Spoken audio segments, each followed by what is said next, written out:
Bonsoir. Le Moyen-Orient entre-t-il dans une nouvelle phase de confrontation ouverte? Ces dernières heures, les tensions entre l'Iran et les États-Unis ont atteint un niveau rarement vu depuis des années. Des frappes, des menaces, des réactions en chaîne, et une question qui revient partout. Sommes-nous au début d'une escalade majeure? Parce que derrière les titres chocs et les images spectaculaires, une réalité plus complexe se dessine. Ce soir, nous allons comprendre ce qui se joue réellement, pourquoi certains parlent d'un risque de guerre totale, et surtout quelles pourraient être les conséquences pour la région et pour le monde. Tout commence par une montée de tension qui au départ semblait encore contrôlable. Dans les premières heures, les informations arrivent par fragments. Des frappes y sont signalées, des mouvements militaires sont observés dans plusieurs zones sensibles et rapidement les chaînes d'information internationales passent en édition spéciale. Mais au début, personne ne parle encore de confrontation majeure. Les analystes évoquent plutôt une nouvelle phase de pression, une démonstration de force classique dans une région habituée aux tensions. Puis les signaux commencent à changer. Des responsables américains confirment des opérations ciblées. Du côté iranien, le ton se durcit. Les déclarations deviennent plus fermes, plus directes et surtout plus publiques. Et c'est là que l'atmosphère bascule. Parce que ce ne sont plus seulement des messages diplomatiques ou des avertissements indirects. On entre dans une logique d'action et de réaction. Chaque annonce semble répondre à la précédente. Chaque mouvement militaire est interprété comme un signal stratégique. Et très vite, les observateurs comprennent que la situation dépasse le simple échange de menaces. Dans les capitales étrangères, les diplomates commencent à parler d'un moment critique. Non pas parce qu'une guerre a commencé, mais parce que le risque d'escalade devient réel. Les États-Unis renforcent leur présence militaire dans la région. Des moyens supplémentaires sont déployés, officiellement pour protéger leurs intérêts et leurs forces. De son côté, l'Iran affirme qu'il répondra à toute attaque qu'il considère comme une agression directe. Et c'est précisément cette combinaison qui inquiète. Deux acteurs majeurs qui affichent chacun une posture de fermeté. Dans ce type de contexte, la moindre décision peut être interprétée comme un défi. Un autre élément attire l'attention des analystes, le rythme des événements. Habituellement, les crises évoluent par étapes lentes, laissant le temps à la diplomatie de reprendre la main. Mais ici, les annonces se succèdent rapidement. Les réactions semblent presque immédiates. Et cela réduit l'espace pour la désescalade. Dans les médias internationaux, les mots employés deviennent plus prudents, mais aussi plus lourds de sens. On parle de moments charnières, de phases dangereuses, d'une situation où les intentions réelles des acteurs deviennent difficiles à lire. Parce qu'en réalité, personne ne sait encore jusqu'où chaque camp est prêt à aller. Et c'est précisément cette incertitude qui crée la tension actuelle. Car en géopolitique, ce ne sont pas seulement les actions qui comptent, ce sont aussi les perceptions. Si un camp pense que l'autre va aller plus loin, il peut décider d'agir plus vite. Et c'est souvent ainsi que les crises s'accélèrent. Aujourd'hui, nous sommes exactement dans ce moment. Un moment où les événements avancent rapidement, mais où personne ne peut encore dire avec certitude s'il s'agit d'une pression calculée ou du début d'une escalade plus large. Et c'est cette question qui va désormais guider toute la suite de l'analyse. Pour comprendre ce qui se joue réellement, il faut maintenant se placer du point de vue iranien. Car derrière les déclarations fermes et les messages de défi, il existe une logique stratégique précise.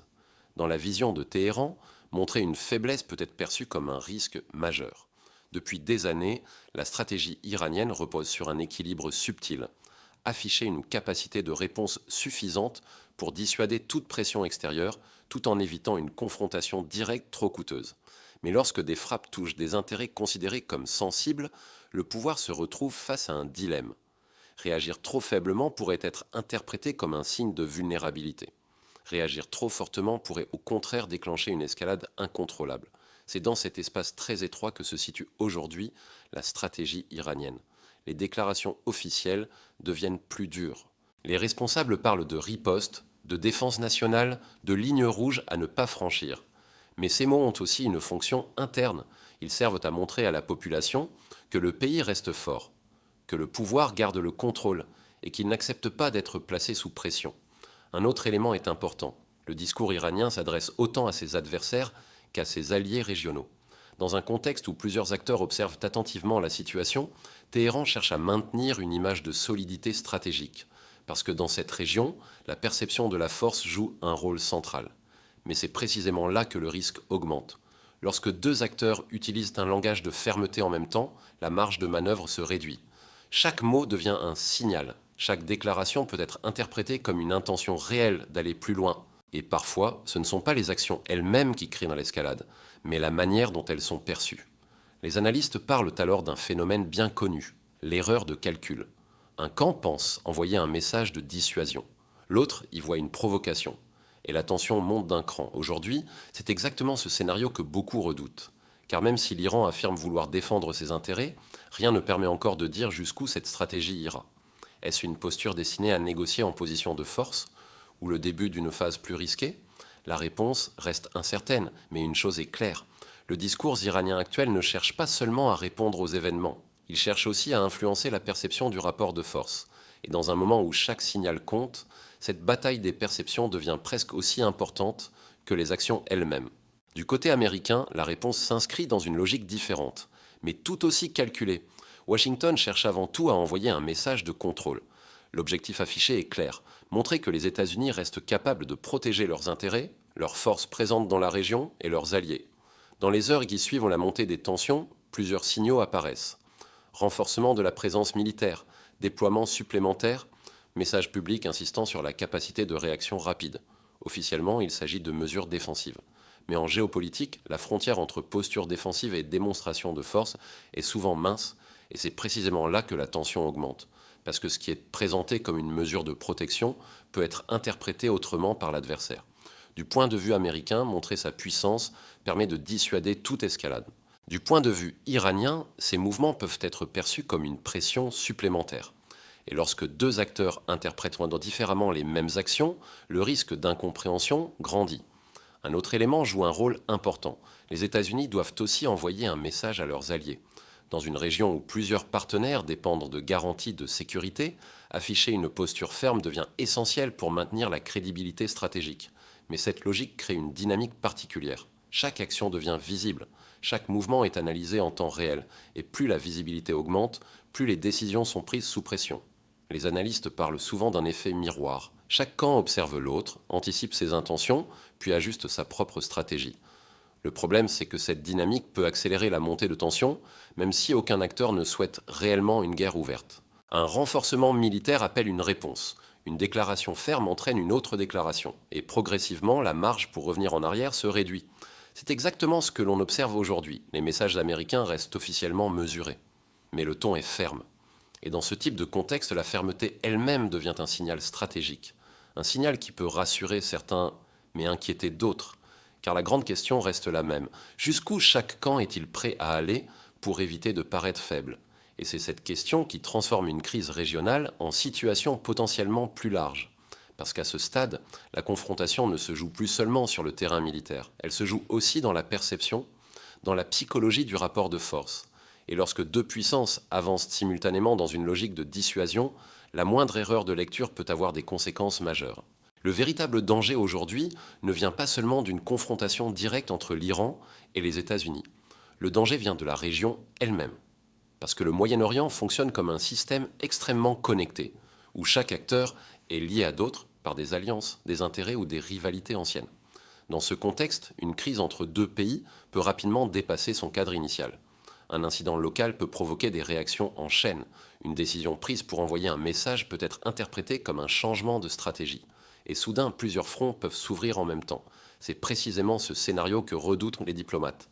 Car la région est déjà marquée par des tensions multiples, des groupes alliés à différentes puissances, des zones sensibles où la présence militaire étrangère est importante, des équilibres fragiles qui reposent souvent sur la dissuasion plus que sur la confiance. Dans un tel environnement, chaque mouvement est observé avec une attention extrême. Un autre élément complique encore la situation, la rapidité de l'information.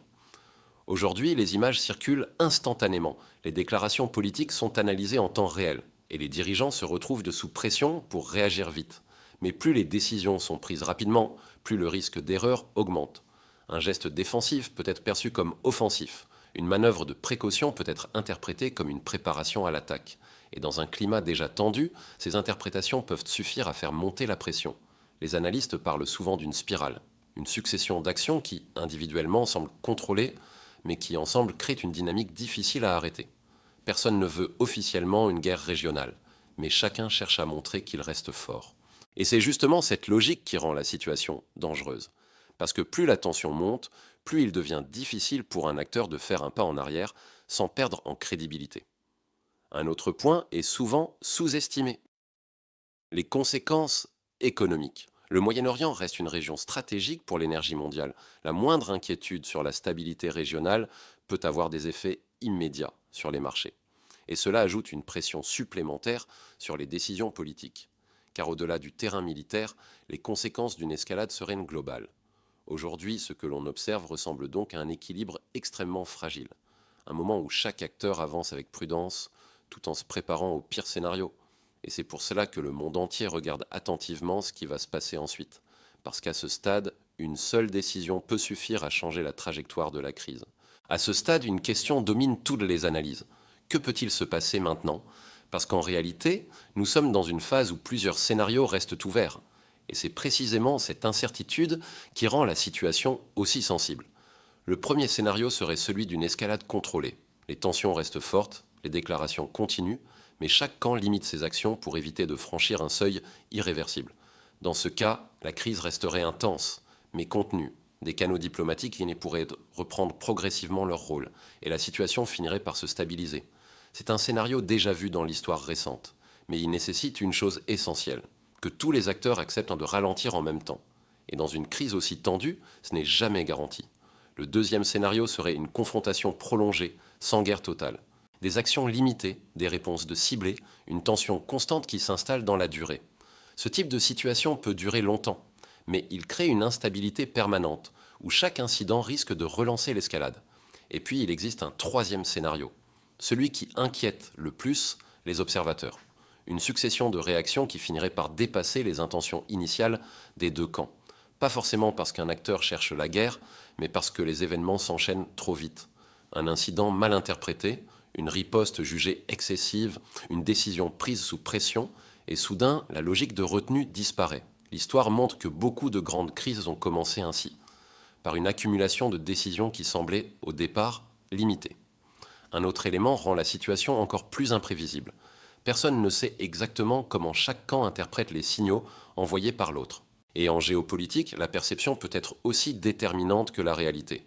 Si un acteur pense que l'autre est prêt à aller plus loin, il peut décider d'agir en premier. Et c'est précisément ce mécanisme que les diplomates cherchent à éviter aujourd'hui. Car plus la tension monte, plus la marge pour revenir en arrière se réduit. Nous sommes donc dans un moment charnière. Un moment où les décisions prises dans les prochains jours peuvent soit calmer la situation, soit ouvrir une nouvelle phase beaucoup plus dangereuse. Et c'est pour cela que le monde entier observe avec autant d'attention. Parce que la prochaine décision, la prochaine déclaration peut changer la trajectoire de la crise. Ce que nous observons aujourd'hui n'est peut-être pas seulement une nouvelle crise parmi d'autres. C'est un moment où plusieurs lignes de tension se croisent en même temps. Un moment où chaque décision, chaque mot, chaque signal peut influencer la suite des événements. La question n'est plus seulement de savoir qui agit ou qui répond. La vraie question est de savoir si les acteurs en présence réussiront à maintenir le contrôle d'une situation qui devient de plus en plus fragile. Parce qu'en géopolitique, les crises les plus dangereuses ne sont pas toujours celles que l'on prévoit. Ce sont souvent celles qui avancent progressivement jusqu'au moment où elles dépassent les intentions initiales de chacun. Aujourd'hui, personne ne peut dire avec certitude quelle direction prendra cette confrontation. Une désescalade reste possible, une tension durable aussi. Et c'est précisément cette incertitude qui rend les prochains jours décisifs. Le monde entier observe désormais la moindre déclaration, le moindre mouvement, en essayant de comprendre si la crise va ralentir ou franchir un nouveau seuil. Merci d'avoir suivi cette analyse. Si vous voulez comprendre les rapports de force et les décisions qui façonnent notre époque, abonnez-vous à Carte du pouvoir. Ici, on ne suit pas seulement l'actualité, on cherche à la comprendre.